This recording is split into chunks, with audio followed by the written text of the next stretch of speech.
Hello, students. We are starting with a new course. It's the bridge course for students moving from class 10 to class 11th. Whenever students moves from class 10th to class 11th, there is a huge gap left in between, okay? And this bridge course is trying to fill that gap of concepts, of understanding, of different topics. These are some of the tools that you would need in class 11th. Or if you learn these tools properly, you are going to do well. You're going to understand properly whatever is being taught in class 11th and 12th. This is very, very important for any student who is moving from class 10th to 11th. Let's get started with it. The first thing that we are going to discuss is about scientific notation. Now, mass of the Earth versus the mass of this pen. There's a huge difference. If you have to write this in a piece of paper, the mass of Earth is going to take a lot of space if you are writing it in kilograms, right? Or let's take the example of speed of light versus the speed of a truck. A truck usually goes with 40 kilometers per hour, right? That's the speed limit usually, okay? Whereas the speed of light is something like this, or meter per second, right? So you can see, even if you convert this in meter per second, that's going to be 40 into 5 by 18, roughly 10 meter per second, roughly, okay? So you can see one number is this and one number is this. It's going to take a lot of space in your notebook, right? Similarly, what if we are measuring distances? If you're measuring distances within a room, that would be roughly of the order of, let's say, 5 meters. Now, if we compare this length with the distance between two cities, that's going to be in kilometers, let's say 200 kilometers. So if you convert that into meters, these many meters, okay? Now, if you talk about distance between planets, that's going to be huge, right?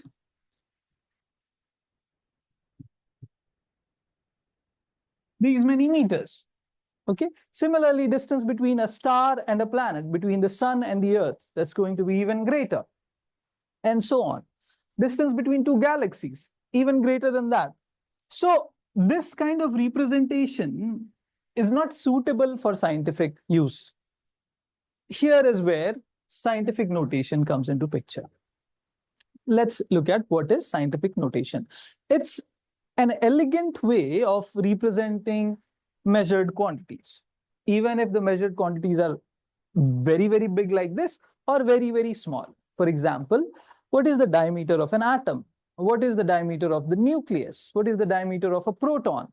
If these are the lengths we are measuring, it's going to be 0.000000034, something like that, yeah? So instead of writing things like this, we're going to be a little smart and we are going to represent these numbers and measurements using scientific notation. A number like this, when it is represented like this, we say that the number has been represented in scientific notation. What is special about this?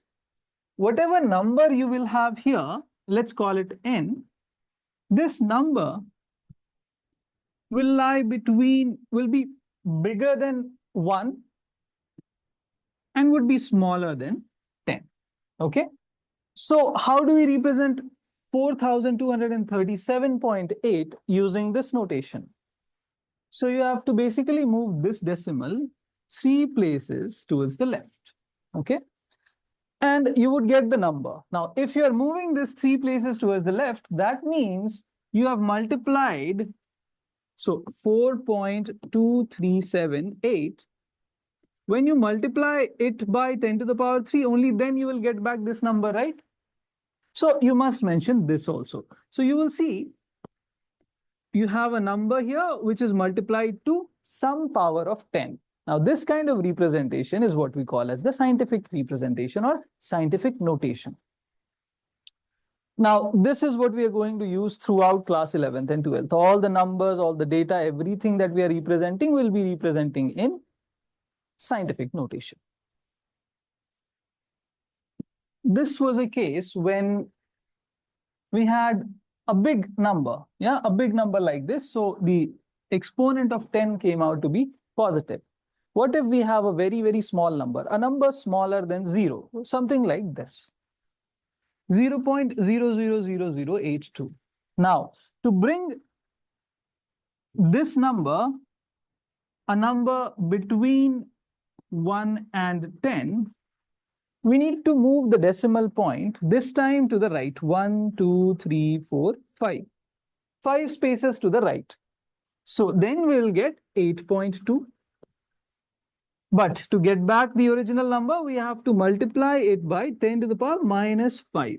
Only then we get this number. And this is the scientific notation of the given number. So a quick recap. What is scientific notation? A number represented like this. If you have a big number, then the exponent of 10 is going to be positive. If you have a smaller number than 0, the exponent of 10 will be a negative number like this. Okay, so this is the scientific notation. So we are done with this. Why do we need it, by the way? We need it for two reasons. One, to maintain consistency.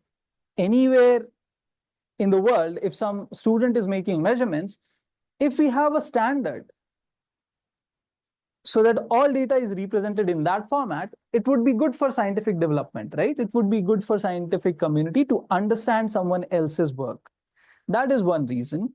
The other reason is big numbers and very, very small numbers. We cannot keep writing things like 0.0000 and fill up our notebook. Yeah, we have to be smarter in this. Instead of writing this, 3.94 into 10 to the power minus how many? So 1, 2, 3, 4, 5, 6, 7, 8, 9. Minus 9. This is a smarter way of representing things, saves space as well. Okay.